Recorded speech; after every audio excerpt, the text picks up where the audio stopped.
Okay, welcome back to another AP Physics Classroom FRQ. This is for AP Physics 2, Unit 5, FRQ 2. I'm Mr. Heinrich, and we're looking at this scenario right here.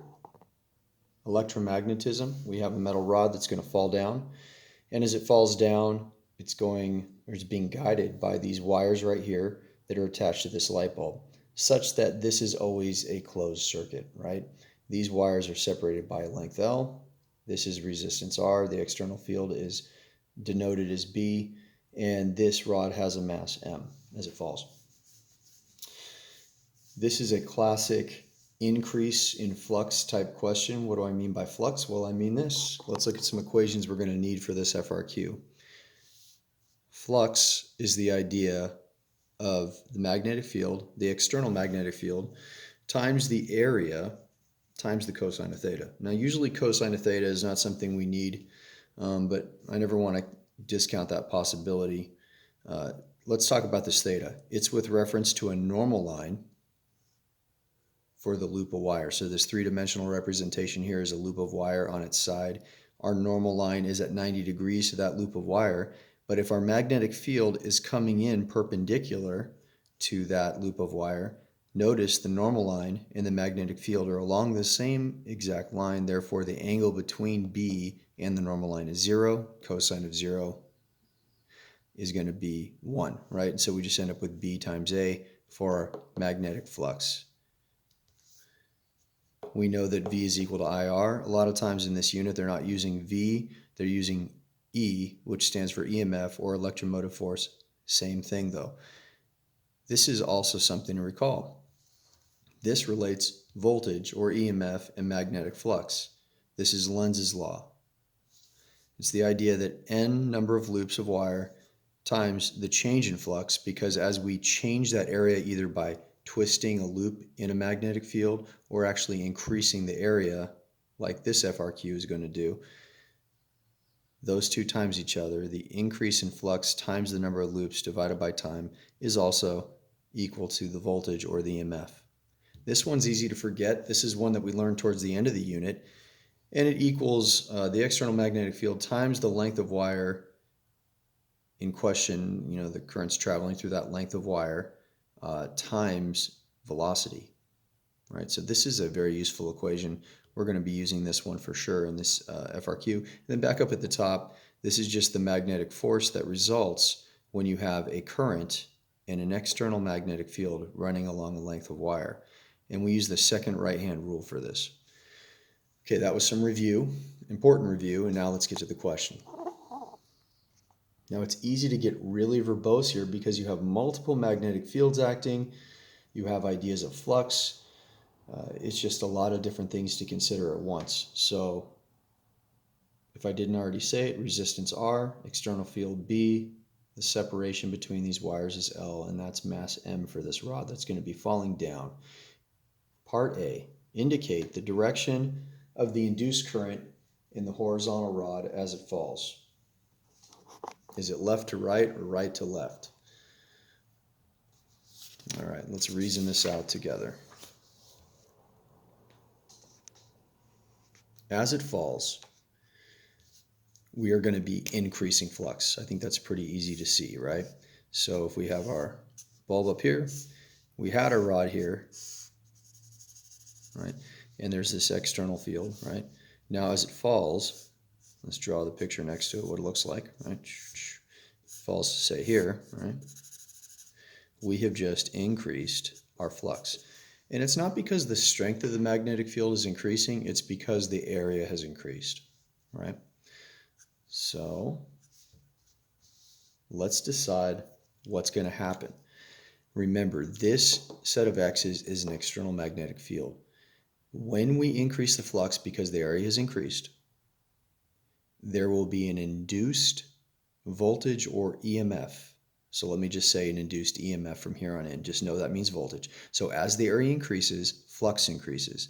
There will be an induced voltage, EMF, such that it creates a current that has its own magnetic field that offsets the increase in flux. And so let's just write that. I'm going to say as the area increases,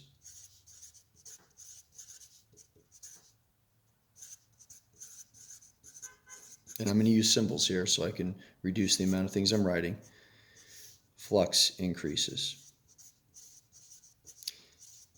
And it's an inward flux, really, right? There's this inward, well, let's just say flux increases, all right? Flux increases. An EMF is induced to offset this increase. The EMF creates a current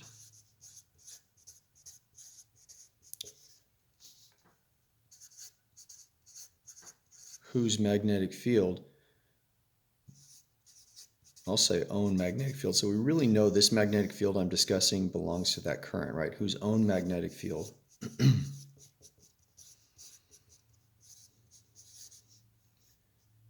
opposes the inward external magnetic field, right?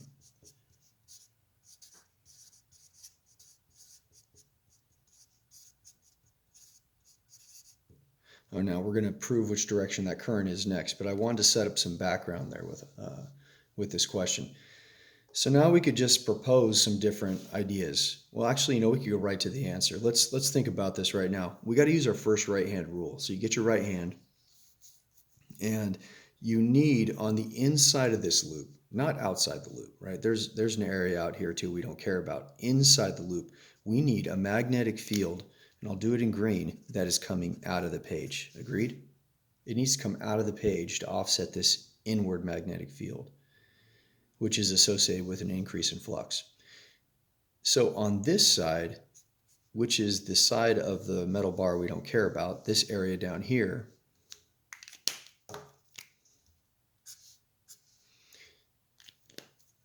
we have some X's. So we do have a magnetic field from the current that's going into the page, but again, we care about this internal area.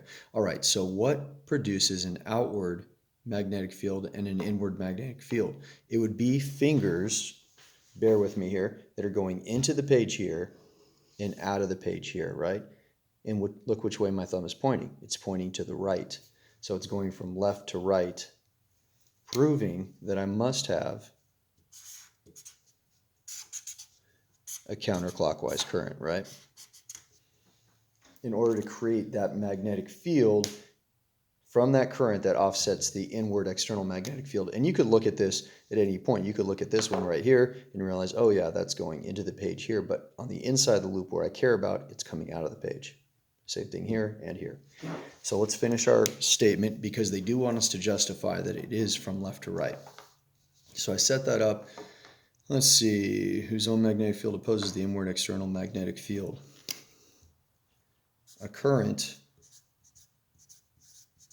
traveling from left to right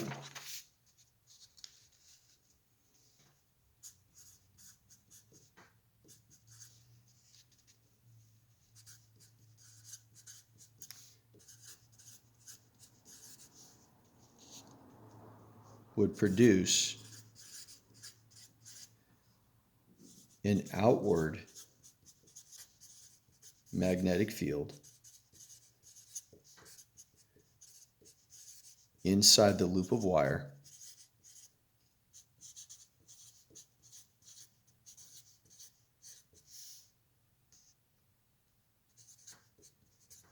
according to the right-hand rule. Now there's two right-hand rules, so I'm going to say the first right-hand rule because the way I teach it, this is the first right-hand rule, where your hand or your thumb on your right hand points in the direction of current, and your curling fingers represent the magnetic field around the wire. So let's see if that addresses everything. A current traveling from left to right would produce an outward magnetic field inside the loop of wire according to the first right-hand rule. I don't know, I suppose we could say a current traveling from left to right. I don't think we need to get into the fact that the curling fingers are the magnetic field and the thumb is the current. I think this satisfies it, but I know that that explanation should make sense now that I've given you the drawing and shown you all this. Compare this with what the solution is that I've attached to your classwork assignment, but I'm going to leave it there. Okay, that's part A. Let's go on to part B. Part B.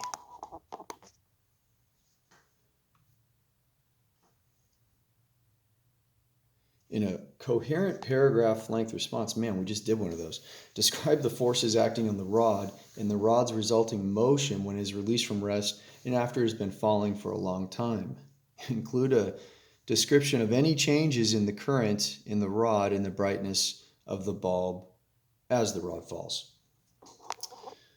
Okay, so what's going on with our forces really is what's going on, because if we're going to describe the motion, accelerated motion happens when there's an unbalanced force, right? And constant velocity motion occurs when forces are equal and opposite or balanced. So what is going on from a force perspective with this situation? All right, let's get another picture of what's going on. There we go. And this thing is falling down. I'm going to draw it maybe in 3 locations. Again, I'm going to discuss and then we'll get into the writing of what's going on. Now, when I first release this thing, would you agree the only force acting is a downward mg, right? That's it. But then as we let the bar go from here to here, what we just talked about is there is a current that is now going to travel counterclockwise, like so.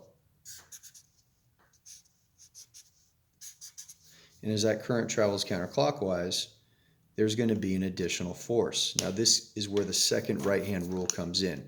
So we still have the same mg, that has not changed. And I'm exaggerating these distances here, just so we can see some different pictures. We have induced this current. We should say we induced an EMF that created this current that creates an inward magnetic field on the inside of the loop. Okay, but what about my second right-hand rule? This is how I do it. The thumb points in the direction of the magnetic force. I represents the current, and this finger right here, just so you can see it from all angles, is the external magnetic field. So this does not represent the green magnetic field of the current. This represents the external magnetic field I drew in red X's in the last picture. So, excuse me. So let me draw some of those red X's. Let's look at this together. So I'm going to point my finger in the direction of the current. And is this finger right here pointing into the page along with that? Yes. So you can see from my second right-hand rule, my thumb points upward along the page, which means there's an upward magnetic force. So I'm going to have, I'll draw it, it's kind of getting crowded here, right? Let's draw it in orange, different color. FB, and it's not going to show up. FB right there.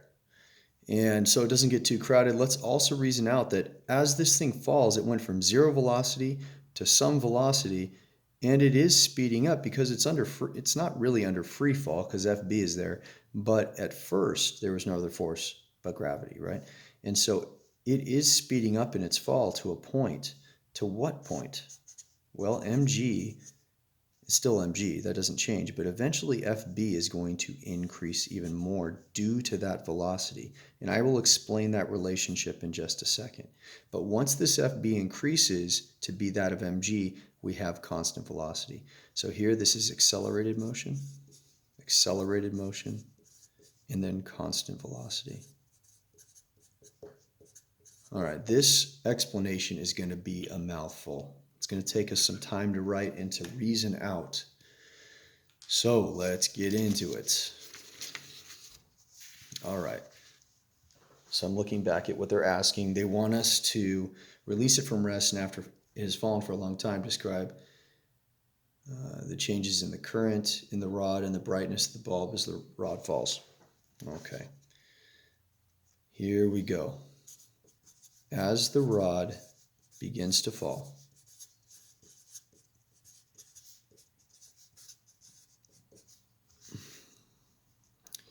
the only force acting is mg.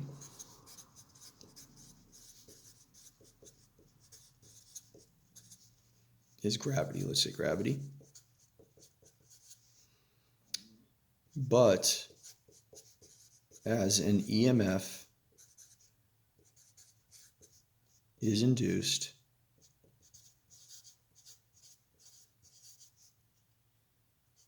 and a counterclockwise current established, and if you want, you can refer back to the last portion we just did, C part A, right? I don't have to rewrite everything.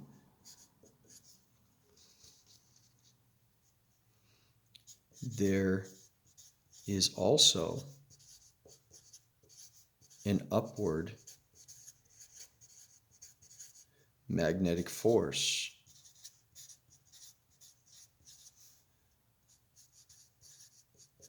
that comes into being, that establishes, I guess, that is established, I'll say. That is created. Maybe that's a better way to say it. This magnetic force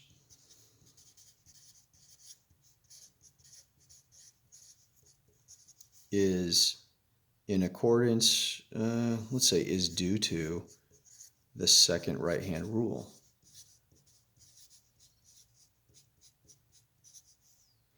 And according to this rule, it points upward.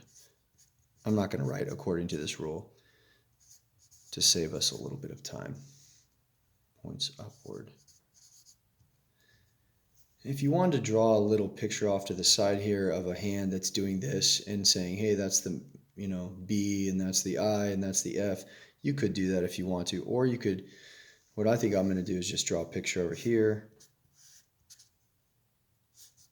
that looks maybe something like that. And I'll say like C diagram. Right? Because you're allowed to do that kind of thing in these FRQs.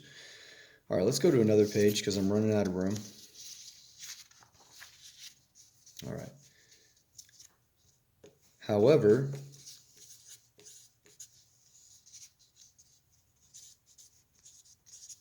as the bar falls,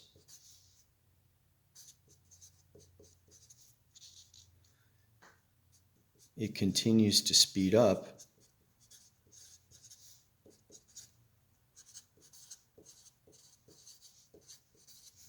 and FB increases as a result. Okay, now we need to definitely back this up. I think we need to back this up. What is FB equal to? So I'm going to take a break from the narrative. I'm going to do some math. I'm going to say FB equals ILB. Right? And what else do we know? We also know that, let's say that E is equal to ILV. Okay? And finally, and maybe I should have done this one third, and E is equal to IR. Let's reason out these three equations and see how an increase in this velocity is going to increase my magnetic force, because that's really what I'm purporting right here, right? So as we fall, do you agree that this increases, right? Yes. V increases, and then what would happen as a result? If this V is increasing, the L is staying exactly the same. What else increases? This E increases, right? If that increases, that increases. And now if the voltage is increasing, we can see, since the resistance of the bulb is staying exactly the same. I wrote this equation wrong, didn't I? I just saw an issue with what I was saying, And I was just going to sidestep, but I realized this equation is a little bit wrong. This is BLV. That's what I stated at the beginning of this video. Okay, so now back to this. This is very convincing now. As the velocity increases, because we're releasing it from rest, right? The velocity has to increase. What increases also? The EMF or the voltage, right? Because these two are consistent. The external magnetic field is not changing. The length between the two wires is not changing. Okay. If that increases, what increases? That increases that, and the resistance of the bulb is constant, so the current must also increase. And if the current increases over here with these two being constant, what else has to increase?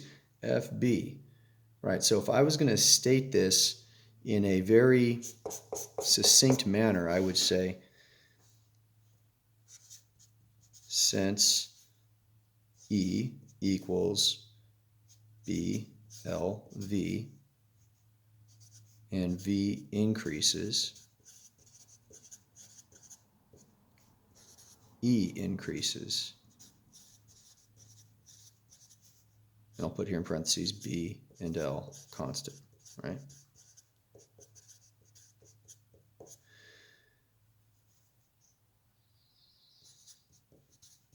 Since E equals IR, with R being constant, we'll say as, let's see, as E increases, what happens? I increases. As E increases, I increases, with R being constant. And if you want to write proportionality statements here, you could do that instead, so you could leave out this whole constant statement thing. And then finally, the last thing we say is since FB equals ILB, as I increases, we don't want them to think we're saying the word I, so maybe put little parentheses around that, right? As I increases, or you could write current, FB increases. Ooh, that's a lot of reasoning, right?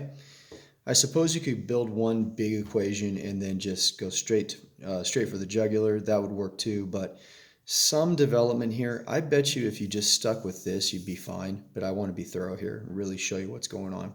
So that FB increases. Now finally, not losing track of where we've come from, we are saying now that this FB is going to increase to a point where it is equal to mg.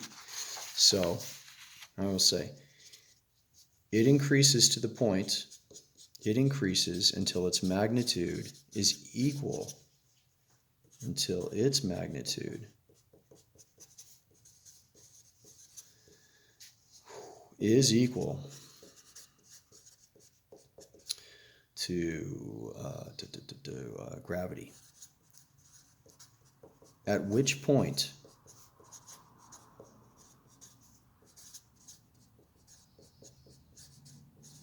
the bar falling down, the rod, I think I called it the bar earlier, you could call it the rod or the bar, the rod moves at a constant speed. Wow, and we're still not done. Can you believe that? Oh my gosh. All right, so we still need to talk about the bulb's brightness. Lastly, since current increased,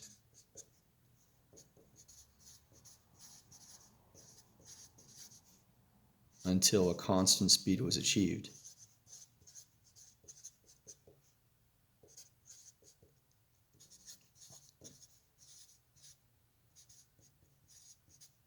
the brightness of the bulb increased.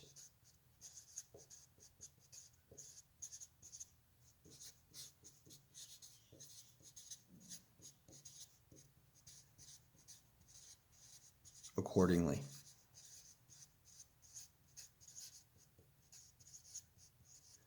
Staying at a maximum brightness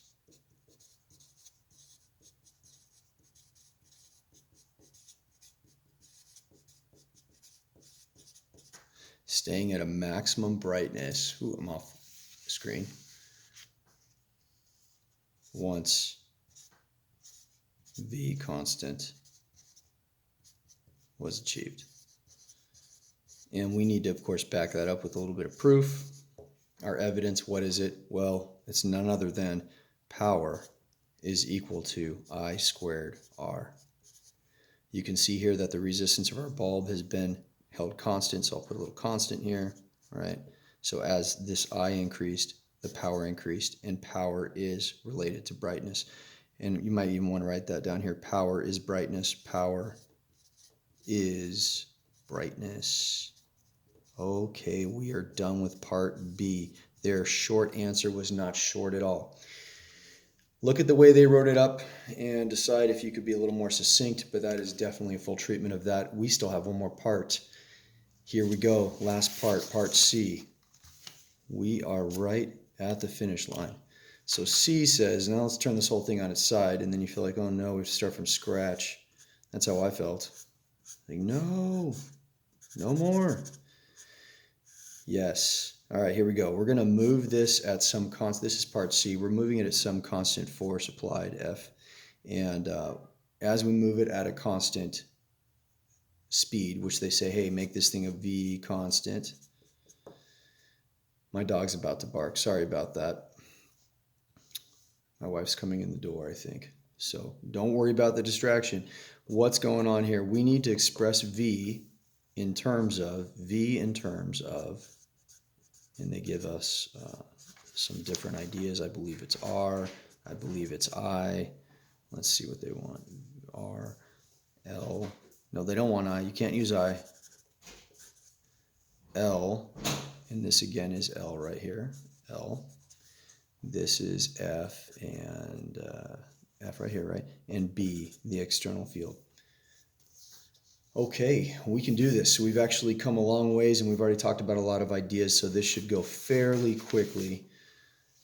Right here, I'm going to write down, I think, what makes a lot of sense based on our last discussion, that there is a backwards magnetic force acting this way.